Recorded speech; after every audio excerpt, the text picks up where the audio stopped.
Assalamualaikum semuanya, ketemu lagi bersama saya Pauzi. Apa kabar kalian semua? Baik-baik aja kan?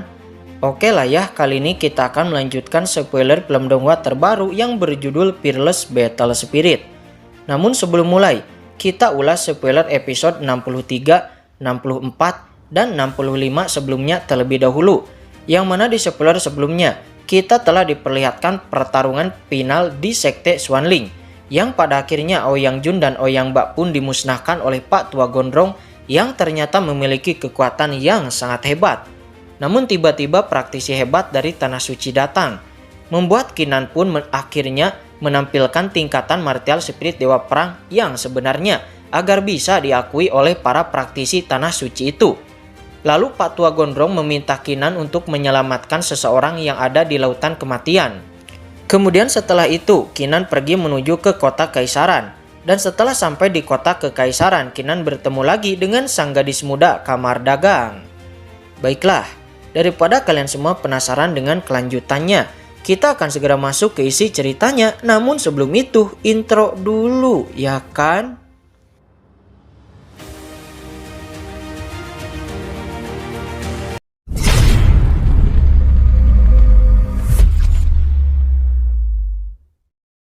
为难我是吗？走了。呀，对了。 Dengan persepsi Qinan, tentu saja dia menyadari bahwa dua orang dari aliansi Shengdao atau kamar dagang itu sedang mengikutinya. Qinan lalu meminta si pria pelayannya untuk kembali terlebih dahulu ke penginapan, sementara diriku memiliki sesuatu untuk dilakukan. Setelah itu Qinan lalu berkata, "Mau mengikutiku? Itu juga tergantung apakah kamu memiliki kekuatan atau tidak." Sehingga Qinan pun kemudian menghilang di antara jalanan yang ramai. Kedua orang dari kamar dagang itu pun menjadi sangat marah karena mereka telah kehilangan jejak Qinan.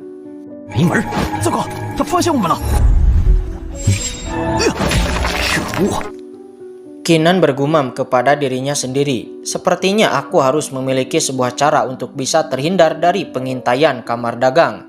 Di saat itu seorang pemuda tiba-tiba menawarkan beberapa harta karun kepada Qinan.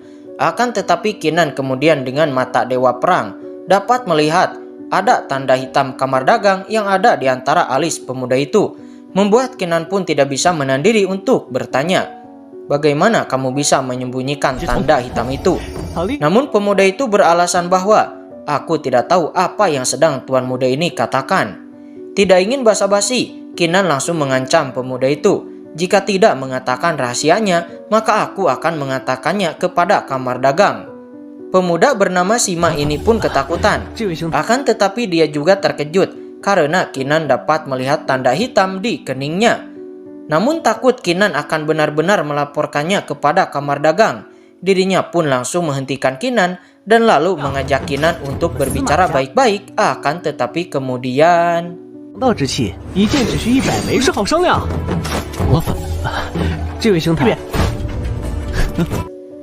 ya, Sima tiba-tiba menghilang di antara kerumunan orang. Namun Qinan tetap santai dan lalu merilis mata Dewa Perang lagi. Kemudian menemukan Sima yang telah berubah wujud. Sepertinya Sima ini memiliki sebuah teknik rahasia yang dapat merubah wujudnya.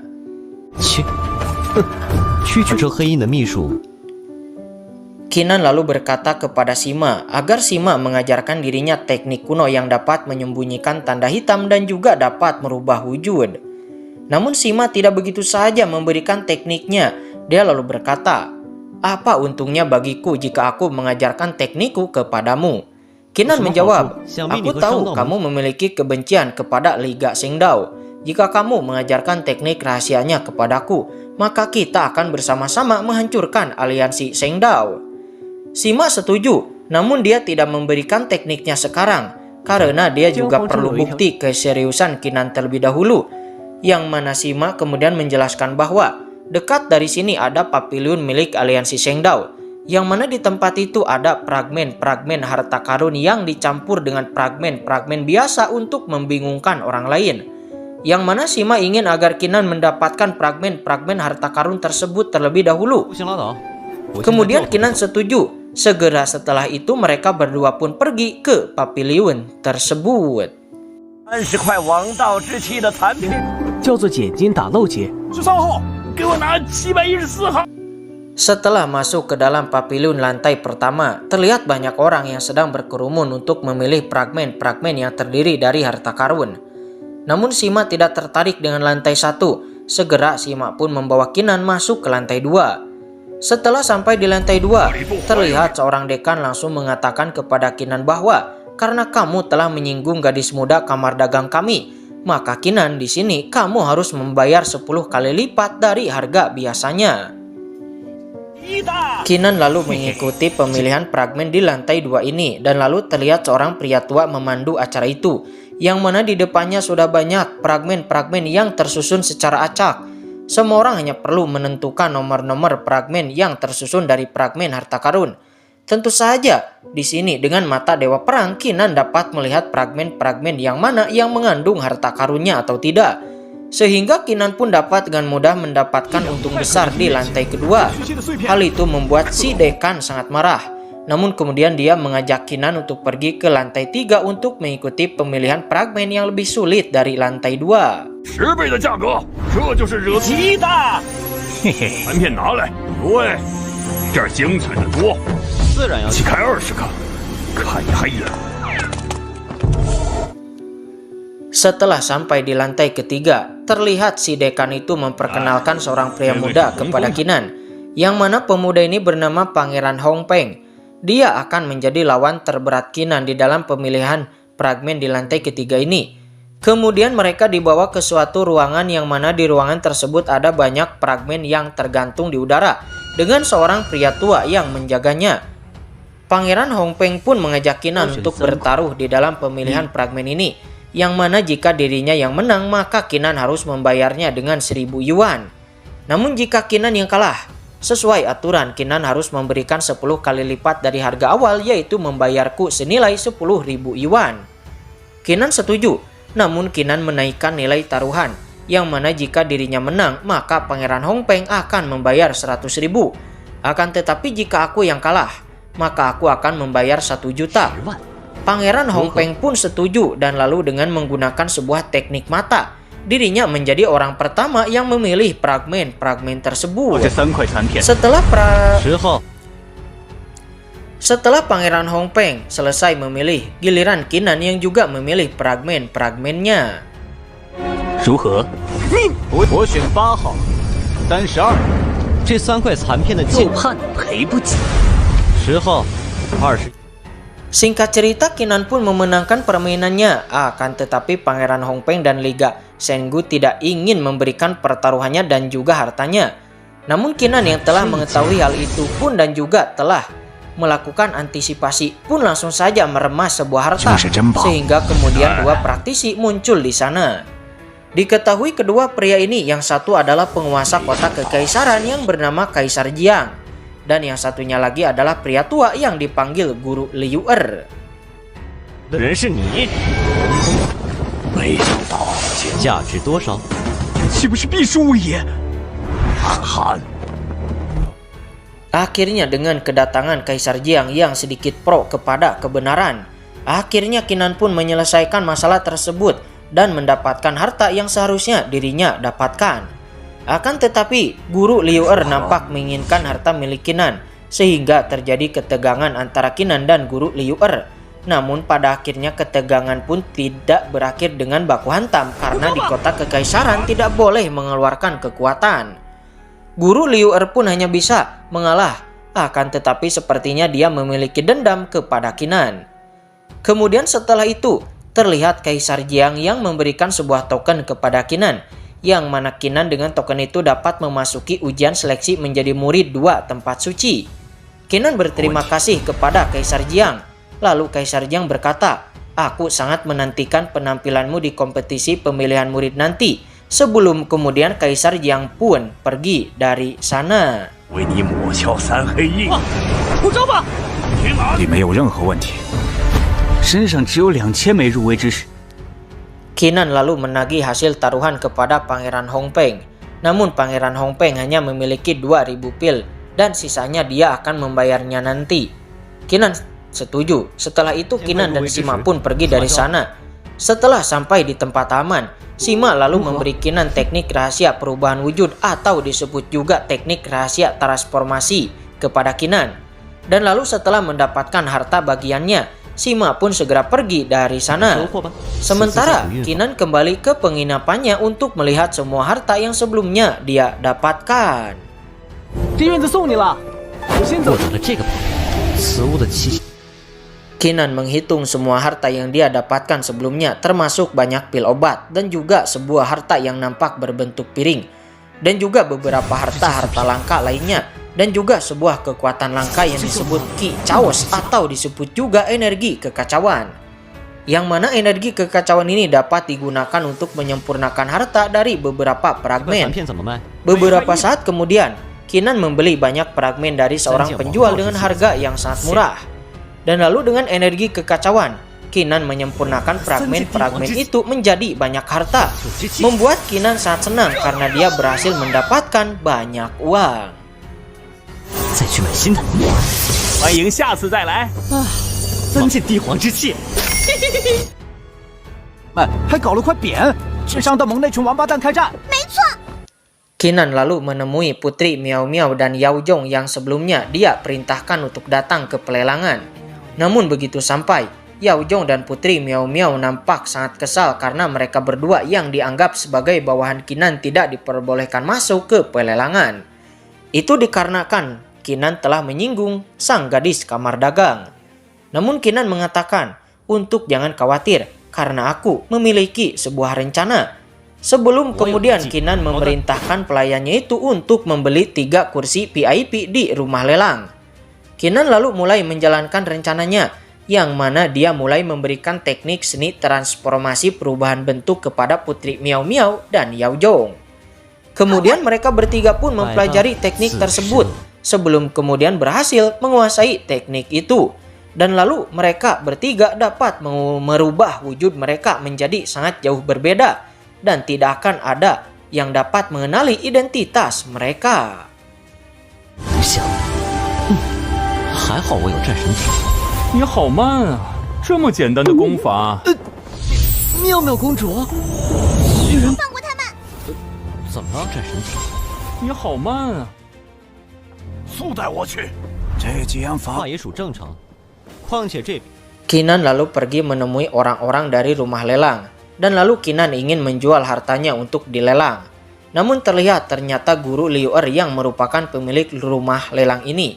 Dan Guru Liu Er mempertanyakan dari mana harta-harta karun ini berasal. Namun Kinan yang memiliki konflik dengan Guru Liu Er sebelumnya pun menjadikan alasan Guru Liu Er yang mempertanyakan harta-hartanya dari mana asalnya pun seolah-olah tersinggung. Dan Kinan langsung saja mengambil kembali semua hartanya dan tidak jadi untuk dijual di lelang. Namun ketika Guru Liu Er menyebutkan bahwa dia akan membeli hartanya dengan harga yang fantastis pun, Kinan langsung saja berubah pikiran. 且这也并非坏事。对对，你我，那就算了吧。等等，不要。成交。计划第一，行事，千万不要暴露了身。 Kemudian Kinan, Putri Miao Miao dan Yao Zhong dengan penampilan barunya pun bersiap-siap untuk datang ke acara lelang. Di saat yang sama, terlihat para praktisi hebat dari berbagai tempat pun juga datang ke sini untuk menghadiri lelang. Dua praktisi yang diketahui bernama Leng Jianxiong dan Hong Pu yang selalu menempati 2 posisi teratas dalam daftar murid juga nampak hadir dalam pelelangan. Kinan juga melihat 2 murid itu dan langsung menyadari bahwa walaupun mereka berdua memiliki martial spirit tingkat Xuanji kelas 4, akan tetapi mereka memiliki basis kultivasi yang tidak terduga. Di saat yang sama, sang gadis muda kamar dagang juga nampak telah datang. Namun ketika melihat Kinan yang telah merubah bentuknya pun membuat sang gadis kamar dagang itu tidak dapat mengenali Kinan. Namun kemudian gadis suci kamar dagang itu menyapa Kinan. Akan tetapi Kinan menjawabnya dengan sangat ketus. Membuat si pemuda yang ingin mencari perhatian di depan sang gadis suci pun langsung saja ingin memberi pelajaran kepada Kinan. Namun sebelum tuan muda itu menyerang Kinan, Putri Miao Miao langsung saja menghajar tuan muda itu sampai tak sadarkan diri. Putri Miao Miao berkata, "Berani menyerang tuan mudaku mencari kematian." Sontak saja hal itu membuat semua orang ketakutan. dan sadar bahwa Tuan Muda Qin ini memiliki identitas yang tidak bisa diremehkan, sehingga ada praktisi kuat seperti itu yang menjaga di sisinya. 来小女子叫上一叙，弱鸡。 请诸位遵守姜皇。 Kemudian seorang utusan dari rumah lelang mengabarkan kepada semua orang bahwa lelang akan segera dimulai. Jadi silahkan semua orang untuk masuk. Terlihat seorang pria yang merupakan pemandu acara lelang. Kita sebut saja si pemandu. Si pemandu mengeluarkan barang pertama yang akan dilelang. Si pemandu menjelaskan bahwa barang pertama itu disebut 10 mata air, yang mana ini adalah sejenis ramuan penyembuh yang dapat menyembuhkan segala macam penyakit secara instan. Harga awal dari barang ini adalah 300.000 dan setiap kenaikan harga tidak boleh kurang dari 50.000. Segera setelah mendengarkan penjelasan itu, banyak orang pun mulai menawar barang pertama tersebut. 一件宝物50 350 Tidak butuh waktu lama, barang pertama tersebut pun langsung dibeli oleh seseorang. Sebelum kemudian si pemandu mengeluarkan barang kedua, yang mana terlihat barang kedua adalah sebuah bunga. Si pemandu menjelaskan bahwa bunga ini bernama bunga lotus bingsin. Harga awal bunga lotus bingsin ini adalah 200.000. Silahkan kepada semua orang untuk mulai menawar. Di sini Qinan tertarik dengan bunga lotus bingsin ini dan lalu mulai menawar bunga lotus bingsin ini dengan harga tertinggi.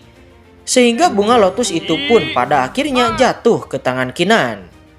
Selanjutnya terlihat harta ketiga mulai dikeluarkan dan dilelang. Namun terlihat Putri Miao Miao suka sekali dengan harta tersebut. Akhirnya Qinan pun menawar harta tersebut dan berhasil memenangkannya untuk Putri Miao Miao. 成交。第二件是6号包厢，第三王道之气，起拍价。 Kemudian si pemandu kembali mengeluarkan barang selanjutnya, yang mana terlihat barang selanjutnya adalah pedang berwarna merah. Setelah menjelaskan semuanya tentang pedang berwarna merah ini, si pemandu pun kemudian mempersilahkan semua orang untuk mulai menawar. Di sini semua orang nampak mulai menawar dengan harga tinggi, akan tetapi terlihat Qinan kembali menawarnya lagi dengan harga yang lebih tinggi. Membuat semua orang pun nampak kesal. Apakah barang selanjutnya ini juga akan dipinang oleh Tuan Muda Qin ini lagi? Akan tetapi terlihat Leng Jianxiong di sini, dia juga menawar pedang merah tersebut dengan harga yang lebih tinggi dari Qinan. Namun Qinan kembali menawar lagi dengan harga yang lebih tinggi daripada harga Leng Jianxiong. Namun kemudian seseorang bernama Kaisar Pedang Hantu yang sepertinya sangat menginginkan harta pedang merah ini juga langsung saja mengeluarkan tawaran harga yang lebih tinggi lagi daripada Qinan. 9000拍了。 Silih adu harga pun nampak terjadi di sini. Namun terlihat Leng Jianxiong sedikit kesal ketika Kaisar Pedang Hantu juga menginginkan harta ini, karena dirinya tahu betul tentang reputasi Kaisar Pedang Hantu yang sangat kejam dan juga bengis. Membuatnya berpikir dua kali untuk bersaing dengan Kaisar Pedang Hantu. Namun Qinan terlihat kembali menaikkan harganya dan menawar lebih tinggi lagi. Akan tetapi Kaisar Pedang Hantu tidak ingin kalah. Dia kembali menaikkan harganya lagi menjadi lebih tinggi daripada Qinan. Sehingga setelah harga pedang merah itu melambung tinggi, Qinan pun memberi selamat kepada sang Kaisar Pedang Hantu karena telah mendapatkan harta pedang merah itu dengan harga yang sangat tinggi. Membuat Kaisar Pedang Hantu itu menjadi sangat kesal. Namun Anda harus tahu bahwa beberapa harta yang dilelang di sini itu adalah harta milik Qinan sendiri. Yang jika harta Qinan terjual dengan harga yang sangat tinggi, maka dirinya lah yang akan meraup untung besar. 我势在必得，八足打出15000吗？ 现拥有同种灵气的王。 Kemudian si pemandu mengeluarkan barang lelang lainnya. Dia menjelaskan bahwa ini adalah 5 harta dengan tingkat yang sama dan juga aura yang sama. Dan akhirnya 5 harta itu dibeli oleh seorang pria tua. Kemudian si pemandu mengeluarkan harta lainnya, yang mana terlihat itu adalah 5 harta pedang tingkat kaisar.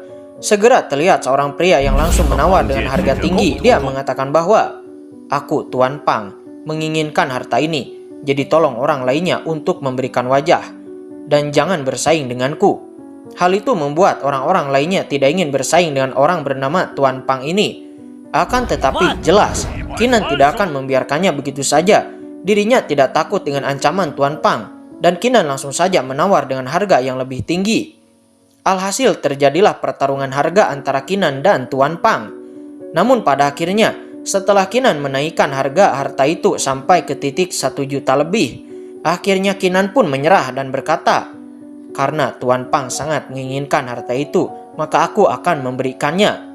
Tentu saja hal itu membuat Tuan Pang sangat marah. Bocah ini benar-benar mencari masalah dengannya.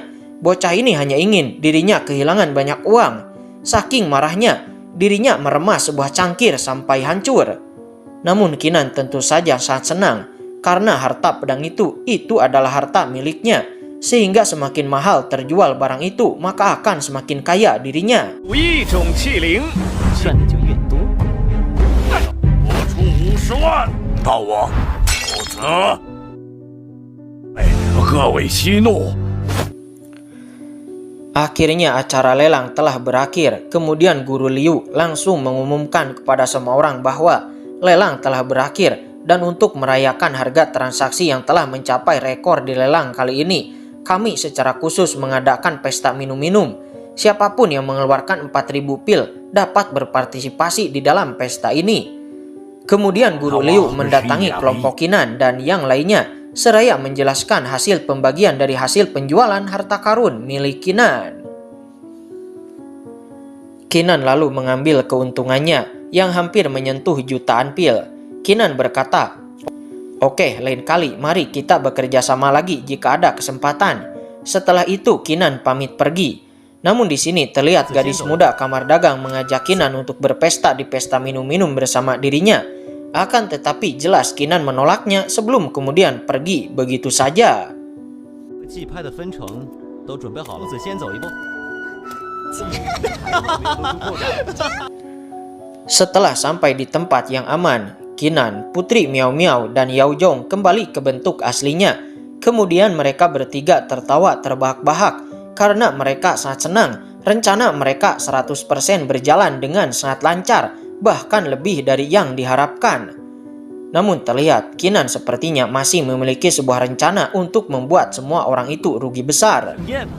Kembali kepada pesta yang sedang diselenggarakan di rumah lelang, terlihat sesuatu yang tiba-tiba menggemparkan terjadi di sana, yang mana tiba-tiba banyak harta milik Kinan yang sebelumnya dilelang tiba-tiba meledak dan hancur begitu saja. Ternyata Kinan yang melakukannya, dan Kinan menarik energi kekacauannya kembali, sehingga harta-harta karun itu tidak memiliki energinya lagi dan lalu berubah menjadi abu. 在座的诸位，这3倍，混沌，各位息怒啊！ Hancurnya senjata-senjata yang baru saja mereka beli membuat mereka semua pun menyalahkan rumah lelang yang telah menipu mereka. Guru Liu pun langsung saja berkata kepada semua orang untuk tetap tenang. Namun kemudian Guru Liu pun langsung menyadari bahwa Tuan Muda Qin sebelumnya telah menipu dirinya. Segera sang gadis muda kamar dagang itu pun memerintahkan semua orang yang ada di aliansi Sengdao-nya untuk mencari Tuan Muda Qin itu di seluruh penjuru kota kekaisaran. Seluruh orang yang ada di aliansi Sengdao pun menerima perintah dan seketika bergerak secara serentak menyebar ke seluruh kota kekaisaran untuk mencari Tuan Muda Qin. 第二尊者，难道你不给拍他？ 上到门。 没有找到。 Singkat cerita, beberapa waktu kemudian setelah mencari di seluruh kota kekaisaran, akan tetapi mereka tidak menemukan Tuan Muda Qin itu, membuat mereka pun bertanya-tanya apakah Tuan Muda Qin itu telah bersiap. Namun tiba-tiba sang gadis muda kamar dagang yang notabene memiliki pemikiran yang cerdas pun langsung mengaitkan Tuan Muda Qin itu dengan Kinan. Di sini sang gadis muda kamar dagang itu sangat yakin bahwa Tuan Muda Qin itu sebenarnya mungkin saja adalah Kinan, karena dilihat dari basis kultivasi dan juga jumlah pelayannya ditambah gerak-geriknya itu sangat persis sama seperti Kinan. Mungkin saja dia menggunakan sebuah teknik rahasia untuk merubah penampilannya. 他是秦南，没有找到。我南，给我滚！ Akhirnya semua orang pun sangat yakin bahwa orang itu pasti adalah Kinan, sehingga segera mereka semua pun mendatangi penginapan tempat Kinan berada. Begitu datang, Guru Liu langsung berteriak meminta Qinan untuk keluar dan menemuinya. Begitu bertemu dengan Qinan, dirinya langsung saja mengatakan bahwa, "Qinan, kamu telah menipuku dengan menyamar sebagai Tuan Muda Qin, kan?" Qinan langsung menjawab, "Guru Liu, ada apa ini? Aku menipumu. Apa maksudnya itu? Aku dari tadi ada di sini. Aku tidak pergi kemana-mana. Aku tidak mengerti apa yang dikatakan oleh Guru Liu." Guru Liu pun dengan marah menunjuk Qinan. "Bocah, berhenti berpura-pura. Aku tahu itu pasti kamu." 不为皆与你如出一辙。 Gadis muda kamar dagang juga menyudutkan Qinan agar untuk secepatnya mengaku. Namun di sini tiba-tiba Kaisar Jiang maju dan menengahi kedua belah pihak lalu berkata, "Kalian semua menuduh Qinan. Apakah kalian memiliki bukti? Jika ada, silahkan keluarkan buktinya terlebih dahulu." Mendengar itu sang gadis muda dan yang lainnya kebingungan karena memang benar bahwa mereka tidak memiliki bukti. Akan tetapi kemudian sang gadis muda itu berkata, "Aliansi Liga Bisnis kami menderita kerugian besar. Kaisar Jiang, tolong jangan mendukung anak itu. Karena jika Kaisar Jiang tetap mendukung anak itu, maka aku hanya bisa mengatakan bahwa aliansi Liga Bisnis kami tidak punya pilihan selain melawan Kaisar Jiang." Tuan Pang juga kemudian menambahkan bahwa, "Apakah Kaisar Jiang ingin bertarung denganku demi membela anak 与 kecil?" 我们为敌吗？ 是， Namun didesak dari berbagai pihak, Kaisar Jiang nampak tidak gentar sedikit pun. Dia menegaskan bahwa tidak boleh ada siapapun yang menyebabkan kekacauan di kota kekaisaranku. Apalagi itu main hakim sendiri tanpa bukti yang jelas. Aku tidak membela pihak manapun, tetapi aku membela kebenaran. Namun di saat itu tiba-tiba 秦南，里面从未出去过。 与我们为敌吗？ 是， 难道敢做不敢当吗？ 各位道友齐聚于此， Ya, tiba-tiba sang utusan Tanah Suci Qinglong datang ke sana. Sang utusan ini juga yang sebelumnya diutus ke Sekte Xuanling, dan sekarang dia juga diutus ke kota kekaisaran. Begitu sang utusan Tanah Suci Qinglong muncul, Tuan Pang langsung saja menjelaskan semua yang terjadi di sini, bahwa anak itu telah menipu kami semua. Tetapi Kaisar Jiang tetap membela anak itu. Sang utusan pun bertanya, "Siapa anak yang kamu maksud?" Tuan Pang langsung saja menunjuk Qinan dan berkata, "Tuanku sang utusan, itu adalah orangnya." Namun ketika melihat Qinan, sang utusan Tanah Suci Qinglong pun ekspresinya langsung berubah drastis. Dan langsung saja dia memberi hormat kepada Qinan seraya berkata, "Tuan Muda Qin, apakah Anda baik-baik saja?" Sontak saja hal itu membuat semua orang terkejut, tidak menyangka bahwa sang utusan Tanah Suci Qinglong bahkan menyebut Qinan sebagai Tuan Muda. Membuat mereka semua sadar bahwa identitas Qinan tidak sesederhana yang terlihat di permukaan. 管不必。 Sang utusan kemudian meminta Tuan Pang untuk segera meminta maaf kepada Qinan. Segera Tuan Pang langsung saja memberi hormat kepada Qinan dan meminta maaf. 下不为例。 Lalu sang utusan juga memerintahkan aliansi Liga Sengdao semuanya untuk meminta maaf kepada Qinan. Jika tidak, aliansi Liga Sengdao kalian akan aku hancurkan.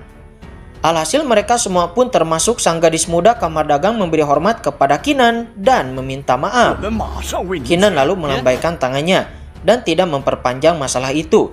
Qinan memaafkan mereka semua dan mempersilahkan mereka semua untuk pergi dari sini. 原来你小子 Setelah mereka semua pergi, Kaisar Jiang lalu berkata, "Aku tidak menyangka kamu telah menyembunyikan sesuatu dariku." "Terima kasih senior, yang sebelumnya telah membelaku," kata Qinan. Namun Kaisar Jiang menjawab, "Aku tidak membelamu, tetapi aku membela kebenaran. Namun aku harap kamu nanti dapat berpartisipasi di dalam seleksi murid kota kekaisaran ini." 南少爷， Namun sang utusan berkata, "Tuan Muda Qinan, Anda tidak perlu mengikuti seleksi karena Anda sudah memenuhi syarat untuk bisa bergabung menjadi murid di dua Tanah Suci." Namun kembali lagi, semua keputusan ada di tangan Qinan. Mau ikut seleksi atau tidak itu terserah dirinya. Sebelum kemudian senior Jiang dan sang utusan pun pergi dari sana. 妙妙。 Lalu 谢谢你们 kemudian Qinan membagi harta yang sebelumnya dia dapatkan kepada Yao Zhong dan juga putri Miao Miao. 同一班，秦南少爷误，会了，还望秦南道。再多谢前辈出手相助。我也是，随我来吧。歇下吧。晃到我眼睛了。那如此无痕。Kemudian Qinan kembali ke kamarnya dan lalu mengeluarkan semua pil yang sebelumnya dia telah dapatkan. Jika dihitung-hitung secara kasar, mungkin sekarang ada sekitar 15 juta pil di depan Qinan. Membuat Qinan berpikir, akan sampai di manakah martial spirit dewa perangnya bisa ditingkatkan dengan 15 juta pil ini.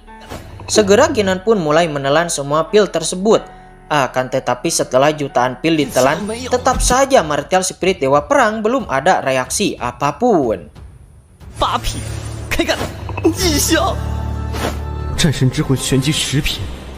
Akhirnya semua pil pun diserap. Akan tetapi martial spirit dewa perang masih belum ada reaksi sama sekali. Yang membuat Qinan pun berpikir, apakah kelas Wanji tingkat 10 mungkin sudah menjadi tingkat teratas dari martial spirit dewa perang. Akan tetapi di saat itu tiba-tiba 600万克与混沌之气都没有，这是我的3件产品之一吗？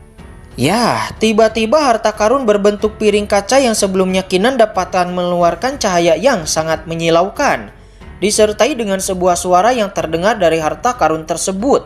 Suara itu berkata bahwa aku bisa menjawab semua keraguanmu, tetapi kamu jangan bertanya siapa aku, karena kamu tidak memenuhi syarat untuk tahu identitasku. Mendengar itu Qinan mencibir kepada piring kaca perunggu itu. Membuat suara pada piring kaca perunggu itu kembali berkata, kamu tidak perlu tahu asal-usulku, tetapi kita bisa bekerja sama. Namun sebelum aku dapat menjawab semua pertanyaanmu, kamu harus memberiku energi kekacauan terlebih dahulu. Qinan setuju, dia akan memberikan kaca perunggu itu energi kekacauan. Namun sebelum itu, Qinan meminta agar kaca perunggu itu menjelaskan kepada dirinya apakah tingkatan martial spirit dewa perang yang sekarang telah mencapai puncaknya atau tidak. Kemudian kaca perunggu itu menjawab pertanyaan Qinan. Dan setelah dijawab oleh kaca perunggu itu, Qinan sedikit memahaminya. Sebelum kemudian Qinan memberikan kaca perunggu itu energi kekacauan. Lalu Qinan meminta kaca perunggu itu untuk selanjutnya jangan mengganggunya, karena dirinya ingin tidur. Setelah Qinan tertidur, terlihat sosok sebenarnya yang ada di dalam kaca perunggu itu keluar. Dan ketika melihat martial spirit dewa perang, dia sepertinya memahami sesuatu.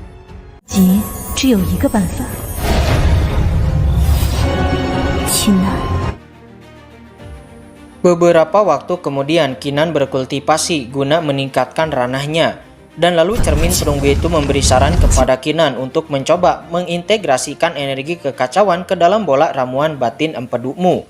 Qinan menuruti saran dari si cermin perunggu, dan pada akhirnya bola jiwa kecil empedunya pun berhasil diperbaiki. Qinan pun berterima kasih atas saran dari cermin perunggu yang sangat membantu dirinya. Qinan. Kemudian Putri Miao Miao dan Yao Zhong datang menemui Qinan. Dengan Putri Miao Miao yang mengingatkan kepada Qinan bahwa hari ini adalah kompetisi seleksi untuk murid dari 2 tempat suci.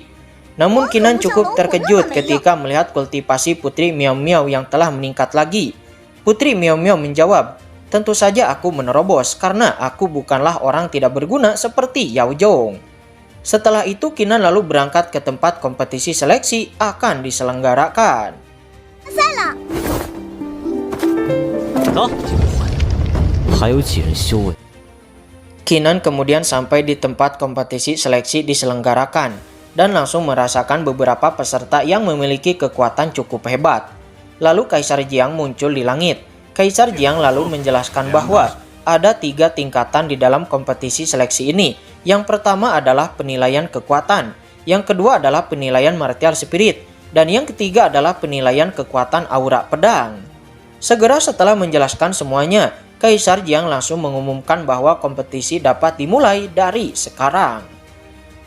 Namun kemudian sang utusan Tanah Suci Qinglong langsung mengumumkan bahwa Qinan tidak perlu mengikuti ujian tingkat pertama dan bisa langsung naik ke ujian tingkat kedua. 有意思，这些诸位参赛者可自直接晋级。什么？ Singkat cerita, ujian tingkat pertama pun telah selesai dilaksanakan dan ada sekitar 800 peserta yang naik ke ujian tingkat kedua. Kemudian Kaisar Jiang langsung menjelaskan bahwa di ujian kedua ini setiap peserta hanya perlu mengeluarkan martial spiritnya masing-masing. Dan setidaknya martial spiritnya harus berada pada tingkat 9 kelas kaisar dan akan dianggap memenuhi syarat, lalu bisa naik ke ujian tingkat ketiga. Kaisar Jiang mengumumkan ujian kedua bisa dimulai dari sekarang. Segera semua peserta pun mulai mengeluarkan martial spiritnya masing-masing. Singkat cerita, ujian tingkat kedua pun telah selesai, dan dari 800 peserta hanya 300 orang yang berhasil lolos naik ke ujian tingkat ketiga. Kaisar Jiang memberikan selamat kepada 300 peserta yang telah lolos dan melewati level ujian kedua. Sekarang kita akan masuk ke penilaian level ketiga. Kaisar Jiang, dia mengeluarkan sebuah pedang besar. Pedang besar itu langsung ditancapkan di tanah. Kaisar Jiang menjelaskan bahwa pedang ini memiliki kesadaran spiritual dan sekarang pikirannya tertidur dan Anda harus membangunkan pedang ini dan menarik tubuh pedang untuk keluar dari tanah. Siapapun yang dapat menariknya beberapa inci saja, maka akan dapat dianggap lolos ujian tingkat ketiga ini. Segera beberapa peserta pun langsung mulai mencoba mencabut pedang tersebut. 可自行选择考核事情。下一个，玉藤毒品才算合格。现在13寸通过。 Singkat cerita, banyak murid pun telah mencoba menarik pedang tersebut, tetapi hanya beberapa orang peserta saja yang dapat menarik pedang tersebut beberapa inci. Namun walaupun menariknya beberapa inci, para murid tersebut sudah dapat dianggap lolos. Sebelum akhirnya, sekarang giliran seorang murid jenius berbakat yang bernama Leng Aotian yang akan mencabut pedang tersebut. Semua orang nampak menantikan penampilan dari Leng Aotian. Leng Aotian kemudian tertawa terbahak-bahak. Dia mengumumkan kepada semua orang bahwa aku pasti akan menjadi juara 1 di dalam kompetisi tahun ini. Kemudian dia langsung menggunakan kekuatannya untuk mencabut pedang besar tersebut. Dan akhirnya dia berhasil menarik pedang itu puluhan inci. Membuat semua orang puas karena untuk sampai saat ini pencapaian Leng Aotian adalah yang terbaik.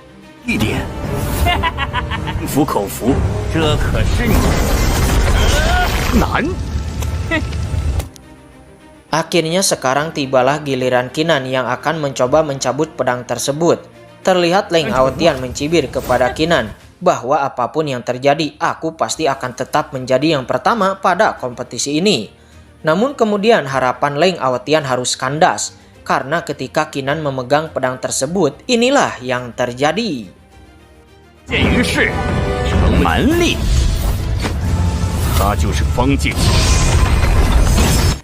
Ya, bukan hanya 1 inci ataupun puluhan inci, Qinan langsung saja menarik tubuh pedang itu keluar semuanya dari tanah. Hal itu membuat semua orang terkejut, bahkan Kaisar Jiang juga terkejut. Akan tetapi terlihat sang utusan Tanah Suci Qinglong berkata bahwa itu memang layak karena itu adalah tuan muda Qinan. Sementara Qinan, dia berkata bahwa bukan hanya aku bisa mencabutnya, tetapi aku juga bisa memperlihatkan wujud asli dari pedang besar ini.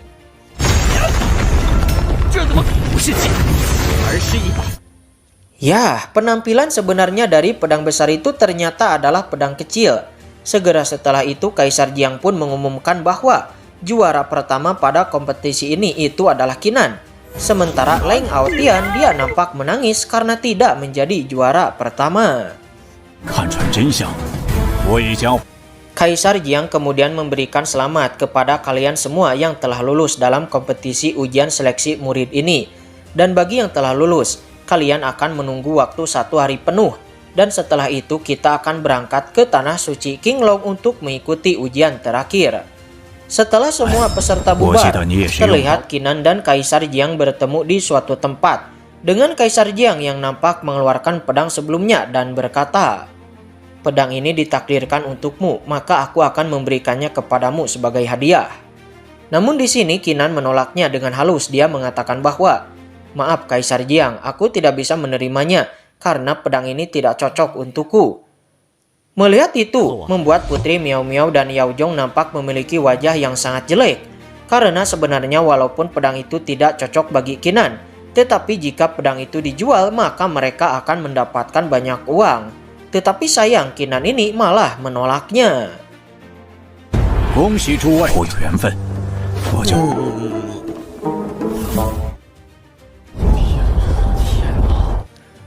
1 hari pun telah berlalu dan semua orang pun nampak menaiki sebuah kapal terbang dan menuju ke tanah suci Qinglong.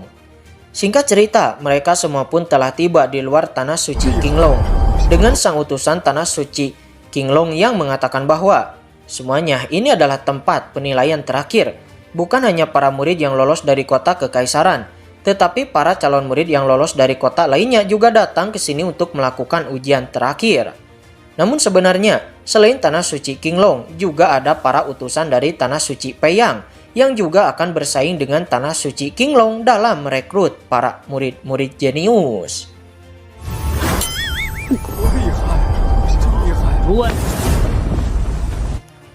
Terlihat para utusan dari 2 tanah suci juga telah muncul di sana.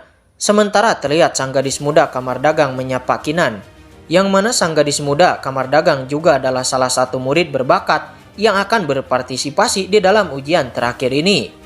Di sini sang gadis muda nampak meminta maaf kepada Qinan karena dia sebelum-sebelumnya selalu mencari masalah dengan Qinan. Namun Qinan kembali menjawab perkataan gadis muda itu dengan ketus, sehingga kemudian masih ada saja seorang pemuda yang ingin mencari perhatian sang gadis muda. Sehingga kemudian Qinan pun menampar pemuda itu dengan sangat santai. Tetapi walaupun santai, di bawah tamparan Qinan, pemuda itu terhempas jauh ratusan meter ke belakang. 赶紧滚！清楚，大胆！说了好，就僵毙了。 Terlihat di sana juga ada murid gendut yang pekerjaannya hanya makan saja. Tetapi Anda jangan meremehkannya, karena mungkin saja kemampuannya di atas rata-rata. Akan tetapi terlihat Qinan berkata, apakah murid gendut ini itu adalah Sima? Namun kemudian terlihat seorang pemuda bernama Jiaoxi mencari masalah dengan Qinan. Akan tetapi seorang pemuda lainnya yang sepertinya merupakan senior dari kekuatan yang sama dengan Jiaoxi menghentikan Jiaoxi. Senior itu meminta maaf kepada Qinan atas kelancangan Jiaoxi sebelumnya.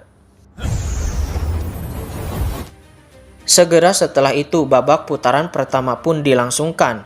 Dan singkat cerita, babak pertama pun telah selesai. Di sini banyak praktisi dari 2 tanah suci sudah memperhatikan para jenius unggulan mereka. Namun di saat itu, tiba-tiba mata Dewa Perang Qinan sedikit berfluktuasi. Sepertinya mata Dewa Perang merasakan sesuatu. Qinan pun langsung menyadari bahwa apa yang dirasakan oleh mata Dewa Perang adalah sebuah pedang milik seorang murid di sana. Qinan yakin bahwa pedang itu pasti memiliki hubungan dengan martial spirit Dewa Perang. Sehingga Qinan melihat pedang itu dengan tatapan keserakahan. Dan dia memutuskan bahwa setelah selesai penilaian, aku harus bisa mendapatkan pedang tersebut.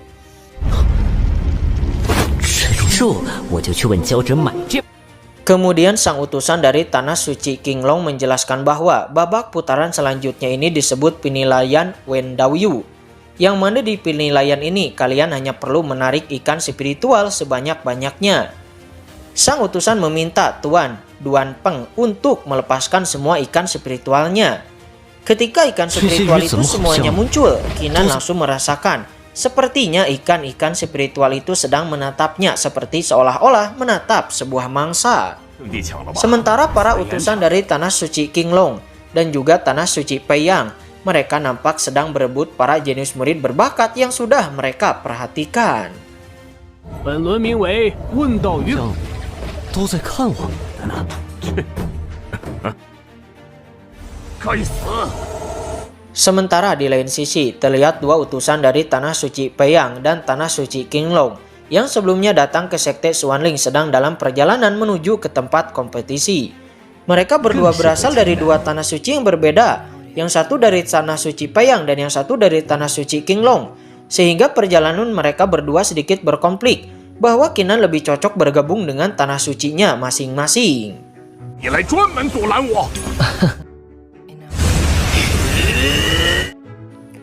Sementara ujian menarik ikan spiritual nampak telah dilaksanakan. Dan setiap orang yang dapat menarik banyak ikan spiritual langsung saja diterima menjadi murid oleh para utusan dari 2 tanah suci.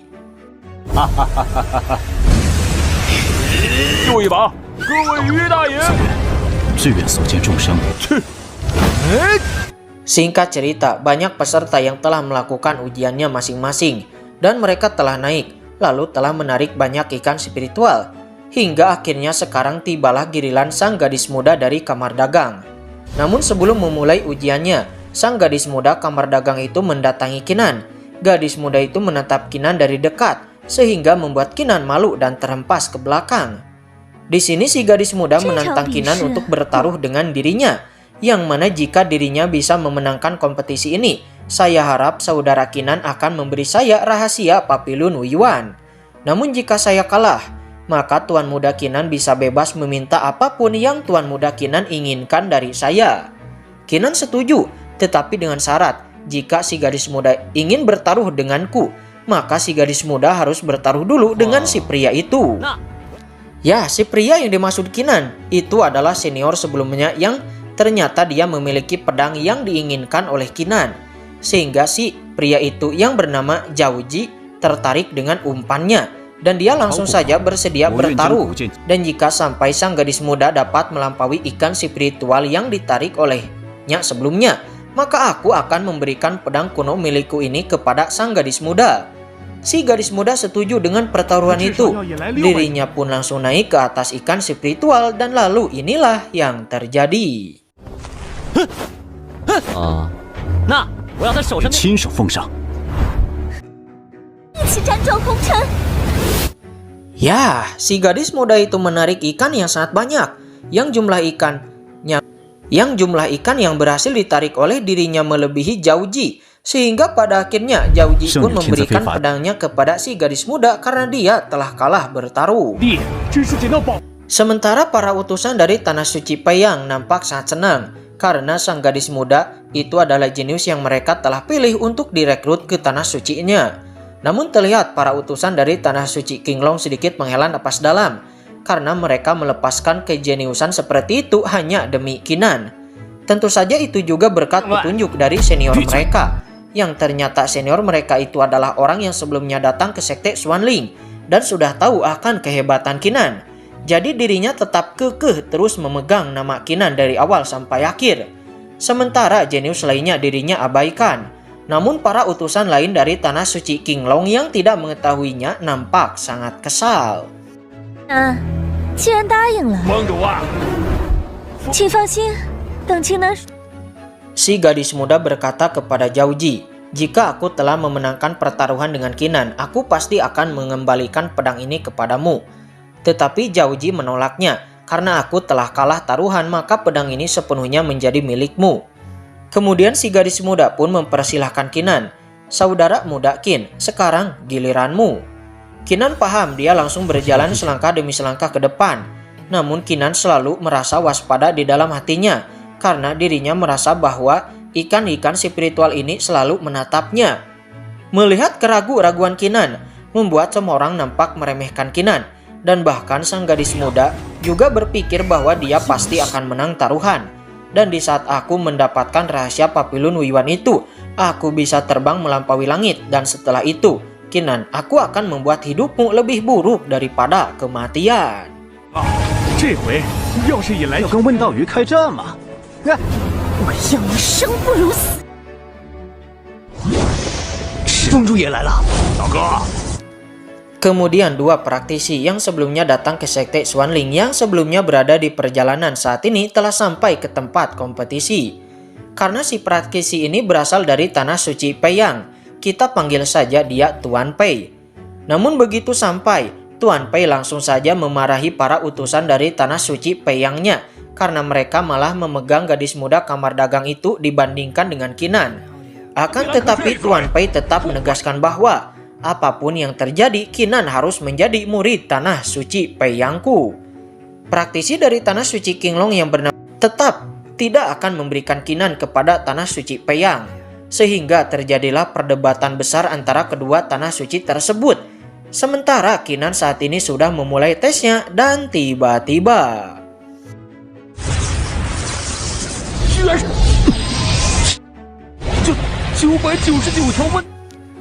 Ya, tiba-tiba semua ikan spiritual itu tertarik oleh Kinan. Tidak ada satupun ikan yang tidak tertarik. Hal itu membuat sang gadis kamar dagang nampak terkejut. Tidak menyangka bahwa Kinan akan dapat menarik semua ikan spiritual tersebut. Sang gadis muda berpikir, Apakah itu karena rahasia Papillon Huiyuan yang dapat menarik semua ikan spiritual? Namun saat ini, Qinan menyadari bahwa ikan-ikan spiritual ini mulai menelan energi kekacauan yang ada di tubuhnya. Sementara di bawah, Putri Miao Miao menjadi khawatir kepada Qinan karena dirinya dapat melihat bahwa sekarang Qinan sepertinya sedang memperebutkan sesuatu dengan ikan-ikan spiritual itu. Namun Yao Zhong malah berkata, "Qinan bertarung dengan ikan itu, lalu bisakah kita makan ikan bakar nanti?" Hal itu membuat Putri Miao Miao kesal. Dia lalu memukul kepala Yao Zhong. Di saat kritis seperti ini, Yao Zhong masih memikirkan tentang makanan.